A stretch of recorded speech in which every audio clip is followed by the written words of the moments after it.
Hey, this is Anney. And Samantha. And welcome to Stuff I Never Told You, a production of iHeartRadio.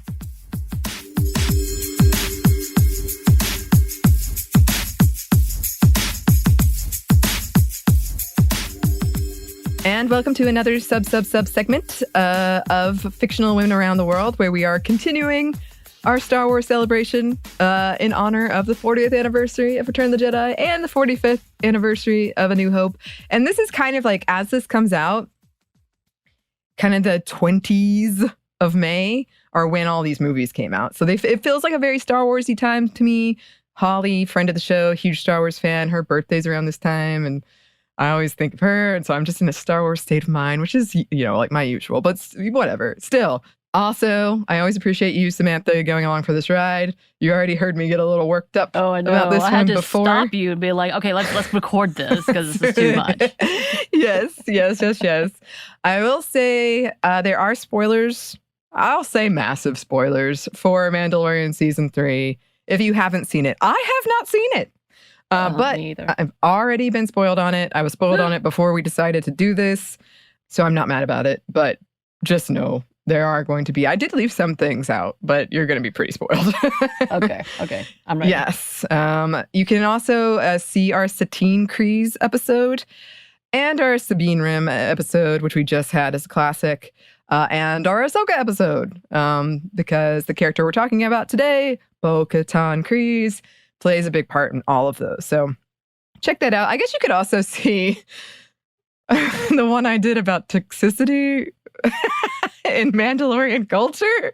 I guess you could check that out too. Okay. A lot of stuff. This character is so fascinating to me because she's like well-loved and well-hated.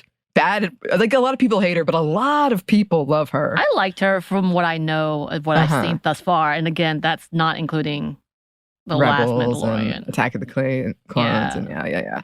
No, I think she's a fascinating character. And we're going to go through her history, and it is a bumpy history.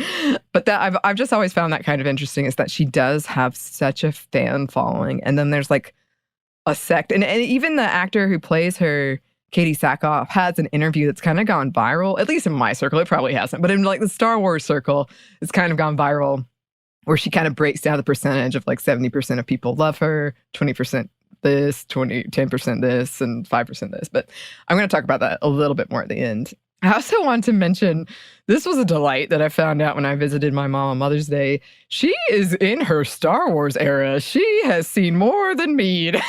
She has seen Mandalorian Season 3. Wow. Well, I mean, she hasn't seen some of the cartoons, but she's seen like a lot of stuff that I did not. This was not me pressuring her. She even like double checked because she was worried she had lost.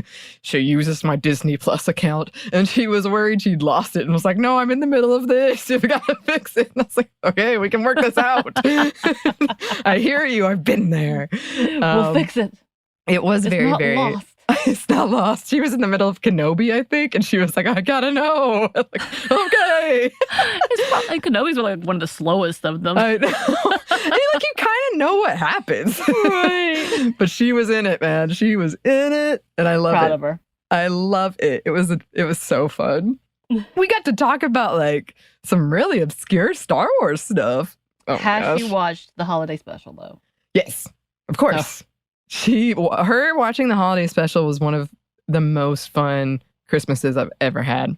Because she kept looking at me and saying, is this real? And I was like, yes, it is. That's a legitimate question. It is, Mom. And then there is a lot of Star Wars stuff happening right now. I just finished the second season of Visions. I really liked it. The Ahsoka trailer came out, which Bo-Katan may show up in. Who knows? All right, but let's get into the history. I cannot stress enough, go see our Satine Kryze episode, even though I mispronounced her name because I didn't know it at the time. Because it has a lot more like of the history of Mandalore and Mandalorian politics. And that stuff is really confusing, and I just don't want to explain it again. So I'm going to glaze over. I just know it weighed on you the minute you heard the name. You're like, no. And I would have never noticed, ever. This is like shame to my name. Yeah. And I'm like, what? Yeah, I know. You said what? I think I did like an apology. I know. I'm like, what? What's happening? Yes.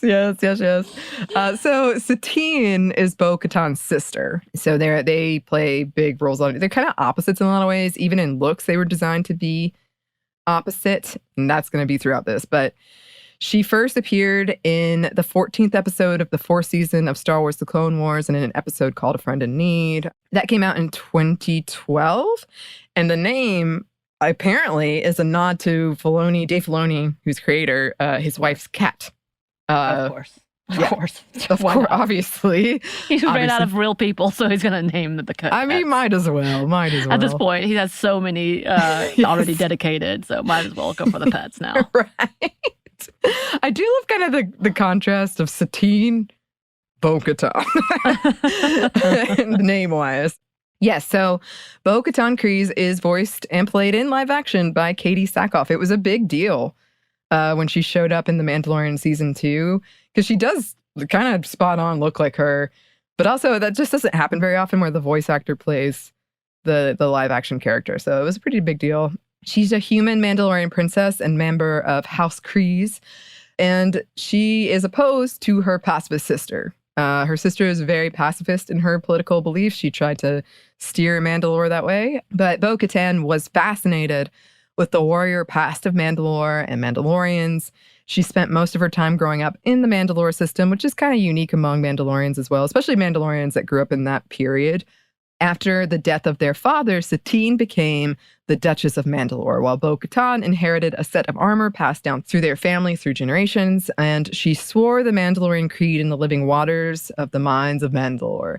But she did not believe there was anything special about it. She thought it was just a spectacle. She did it kind of for political points. And then she was very eager to get back to Mandalore's history of war and combat in the face of everything her sister believed in and was striving for. So she joined a terrorist group called Death Watch. And this was led by Pre Vizsla. And yes, that is Paz Vizsla from The Mandalorian. Once they were exiled from the Mandalorian system, so he was kind of leading it, they tried to forge a partnership with Count Dooku and the Confederacy of Independent Systems. And when that didn't work, they instead joined forces with former Sith Darth Maul, who, if you've seen the movie, the show, not really a good guy, but he's an interesting fellow. He's got some nuances as well. And also Maul's brother, Savage Opress. They came up with a plan to utilize Maul's Shadow Collective, which included several crime syndicates, to take back Mandalore. So if you've seen like the end of Solo, that's kind of what was going on there. Though Bo-Katan did point out that the last time they'd worked with a Sith, Dooku, it had not gone well, and she did secretly express doubts about this whole thing. So Satine's rule was overthrown by Death Watch, and Pre Vizsla's, he kind of stepped in as the leader, but then it didn't last long because Maul, they had arrested Maul. They were kind of like, gotcha, we were just using you to get the throne. And he was like, all right. And then he escaped and then challenged Pre Vizsla in a duel for the Darksaber, which, as you know, that's kind of in the Mandalorian lore. That makes you the king, the ruler. And Maul killed Vizsla and banished Bo-Katan and her night owls. And she vehemently said, no outsider should rule Mandalore. But they were forced to flee. An Imperial puppet leader was installed, something Bo-Katan really couldn't stand for.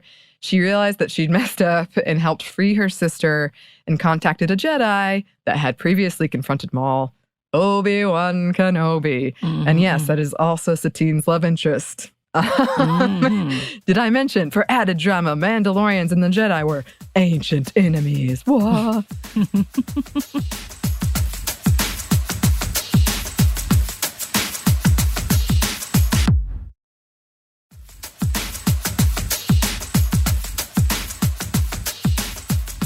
Also, there's a big conspiracy theory about Bo-Katan and Satine's nephew, Corky Kryze. Why Corky? Corky Kryze. And Satine and Bo-Katan are like so like bad. I know. But you have Corky. Corky. Dear Corky. Corky's a good dude. But there's speculation that Obi-Wan is his dad. None of them could think of a better name than Corky. Okay. No, nothing, no. Satine, I also learned, is based on Cate Blanchett. And also, the name is from Moulin Rouge Satine. who Ewan McGregor, who plays Obi-Wan, fell in love with. I don't know if that's confirmed, but everybody seems to think it's true. So Obi-Wan was captured by Maul due to related Mandalorian drama. I am skimming over so much, but otherwise we'd be here forever. And Maul killed Satine to punish Obi-Wan. She died in his arms. Bo-Katan helped free Obi-Wan and fought alongside him. And then she requested aid from the Republic. And as the viewer, you know, Order 66 is literally just about to happen, but she doesn't know that. She receives the aid, but it's less than she would have liked. And there's also like this whole holdup that she detested of Obi-Wan getting approval. She was like, just give it to me, my sister, you loved her. And he was like, oh, I've got to get approval. And a lot of these reinforcements did get rerouted due to Palpatine's machinations. But with the help of Ahsoka Tano, they were able to defeat Darth Maul. Bo-Katan was briefly regent of Mandalore, but when she refused to answer to the new emperor, she was betrayed by Clan Saxon for the Empire, and their leader swore allegiance to the Empire, and he became the Imperial Viceroy and Governor of Mandalore. Brief aside, Ahsoka had previously met Bo-Katan, had been captured by Death Watch, was sentenced to execution, and escaped. But they ended up joining forces in sort of an enemy of my enemy is my friend mentality, which is absolutely Bo-Katan. Like, that is her to fight Maul. But they parted on good terms. They shook hands. Bo-Katan affectionately called her something like a force-wielding psycho. I assume it seemed affectionate. Tano believed that Kryze would be a good leader for Mandalore. Their relationship is complicated and the source of a lot of fan fiction. Oh my gosh, I will say that. And then, okay, a lot of Mandalorian politics followed. Clan Wren tried to overthrow Clan Saxon, which led to a civil war. All of it eventually led to Clan Wren presenting the Darksaber. So yes, go see our Sabine Wren episode for more about that. But if you remember, it must be won in combat, traditionally. And essentially means that the wielder is the ruler of Mandalore. So when they gave it to Bo-Katan, they kind of broke tradition. The Empire retaliated with all of this because they were like, oh, they're never going to join us, with something called the Great Purge of Mandalore, which they did depict in season 3. Many died, the planet was decimated, and Bo-Katan lost the Darksaber to Moff Gideon. So she gathered a group of Mandalorians, yes, the Night Owls, and they made a plan to retake the Darksaber from Gideon, who is now leading an Imperial remnant to reclaim Mandalore.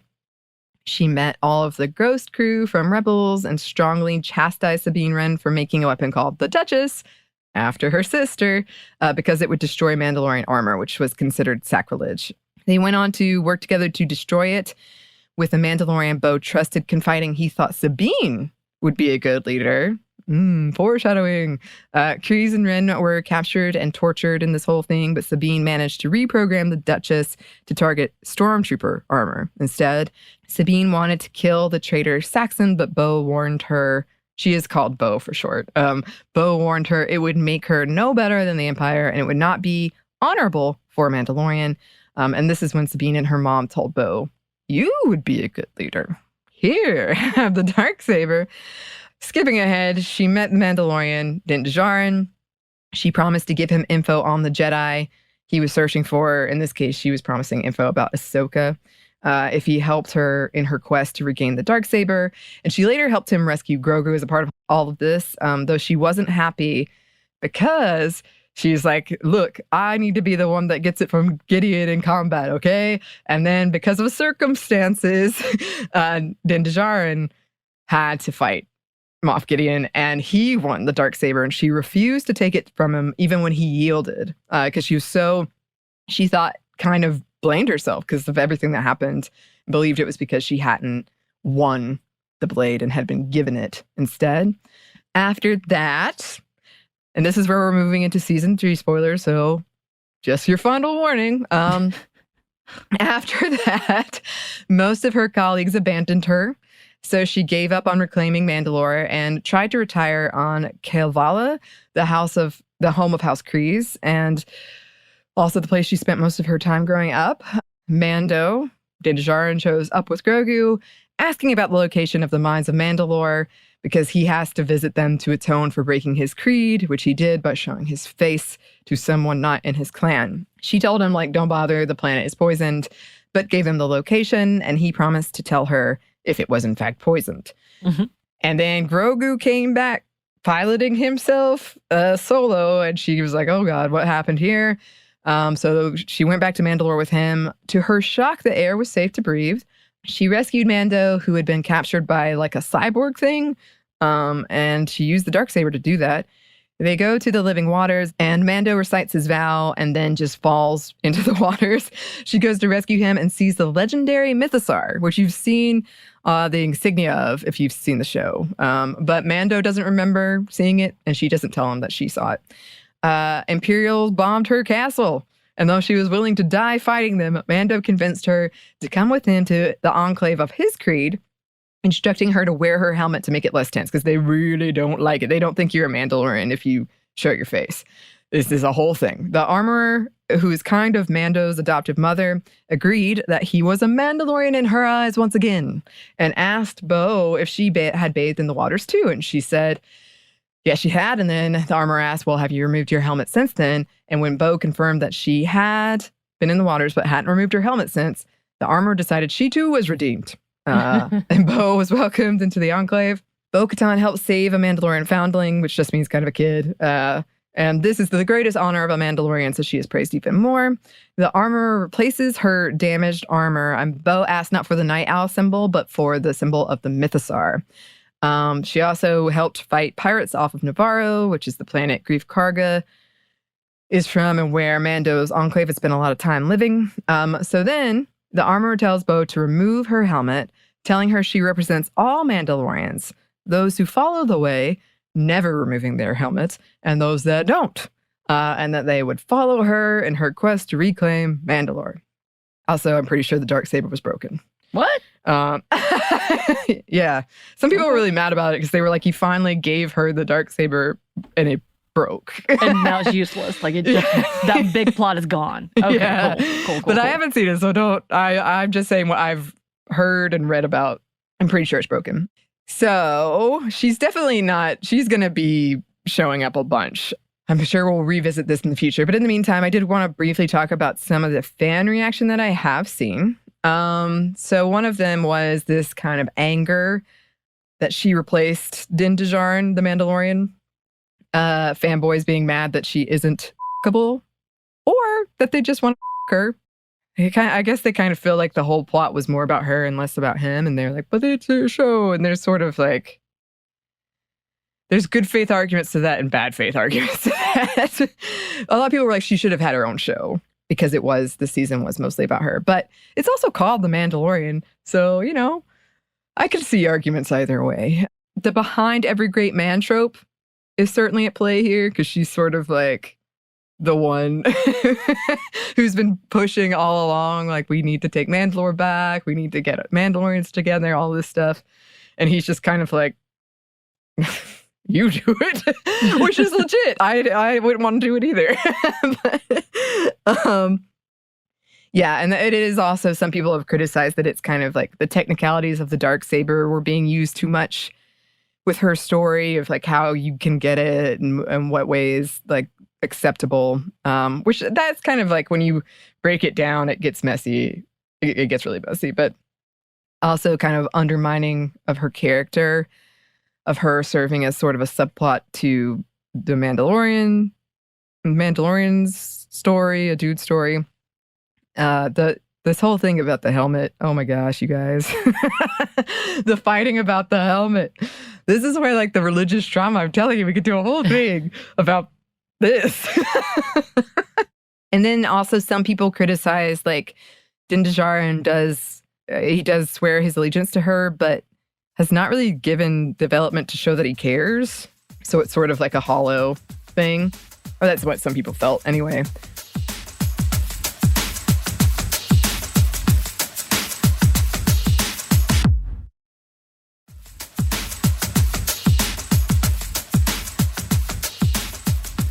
And then here's a quote I wanted to include from Collider.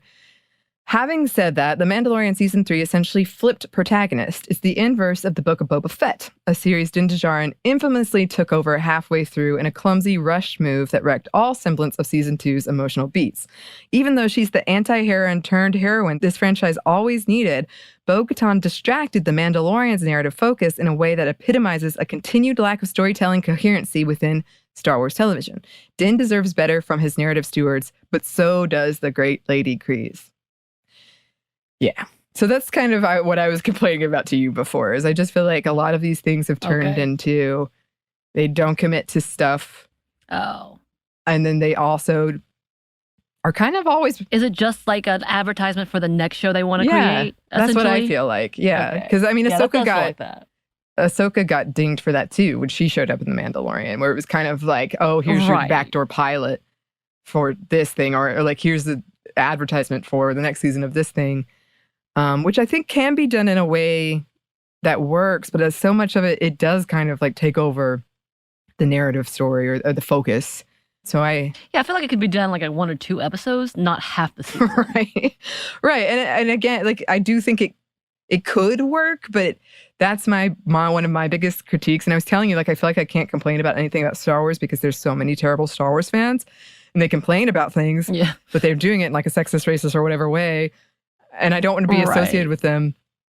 But so I'm very defensive. Like, I'm like, no, Bo-Katan, yes. Right. And I do like Bo-Katan. And I haven't seen this, so I'm just saying I agree with this critique and past things that I have seen, but I also am very defensive of because of these bad actors, bad fans. I mean, it also, like, it does exactly the opposite. Instead of helping gain new fans, the loyal ones to that story, the Mandalorian story, are now more pissed off at this female character taking over. Instead of, so it's kind of like you adding on the hate by doing something that you're thinking is going to add fans, but it really doesn't. Right, for sure. I appreciate that they're adding more, like, diversity, 100%, but I do feel like they're not getting the same storyline support. So that's also an issue. I do feel like not only do they, a lot of times I'm like, well, not only did you not commit to something, you completely backtracked on all of this. So that I don't really like. This is the part I'm not going to get into, but I found this whole thing about how, like, this whole season has been an example of them kind of throwing plot lines about characters that you love, but they're like, no, we hate them now, and they don't really explain why. That is another thing I don't like. But that comes down to like the Watsonian versus Doylean argument that I did talk about in my happy hour. My fan fiction is better than yours, which was about this, where, you know, there's like a good way to explain in universe why things are happening, and then there's us as viewers being like, oh, they can't afford this, or oh, the technology doesn't exist, or oh, whatever. That is kind of an issue going on here. I will say, like, I do intend to watch season 3, but right now, a lot of the stuff I'm getting is very spicy. People have strong opinions about it. Most of them are kind of like, I liked it, but it's not like hate. It's just kind of funny. I'm getting a lot of the spicy, like, I can't believe they did this or this, but that happens at the end of everything. Like I said, it's not hate. It's just sort of like, ooh, that fired up. I want to talk about it. It didn't go necessarily the way I want. But it's also very funny because there's a tag I see in fanfiction a lot called "My Very Complicated Feelings Towards Bo-Katan Kryze." Oh, really? Yeah. Well, and there's also one for Satine Kryze. There's one for like every character. Oh, okay. It's not. Okay. Yeah, no, but it's just funny. It's not just because. No. Okay. No. That makes more sense. No, it's more because it's sort of Mandalorian history is such a mess, but so is everything in Star Wars. Like, it's all. I mean, you have 3 different versions of the original movie. So. There's that. Yes. And then I did want to end with this one quote from Bo-Katan. I wish I was good at something other than war. Yeah. She's a compelling character. Yeah. She is very conflicted, and she did make these huge mistakes that kind of, at least in her mind, and I would say accurately, did help bring the end of the Mandalore she knew. And she's trying to atone for him, which I think is a compelling storyline. And especially like, her sister died in part because of like her bringing Death Watch to the planet. So So yeah, I mean, she's got a lot going on, and I'm sure she's going to show up, and she might get her own show. I've heard rumors that she might. Okay. So we'll see. We'll see. And I could go on and on about her too. But for now, that's it. For now. That is all I have to say. But listeners, if you have something to say, please write in and let us know. You can email us at stephanieandmomstuff@iheartmedia.com. You can find us on Twitter at MomStuffPodcast or on Instagram and TikTok at Stuff Mom Never Told You. You can also find us on YouTube. We have a book. You can pre-order it at StuffYouShouldReadBooks.com. Thanks as always to our super producer, Christina, our executive producer, Maya, and our contributor, Joey. Thank you. Yes, and thanks to you for listening. Stuff I Never Told You is a production of iHeartRadio. For more podcasts from iHeartRadio, you can check out the iHeartRadio app, Apple Podcasts, or wherever you listen to your favorite shows.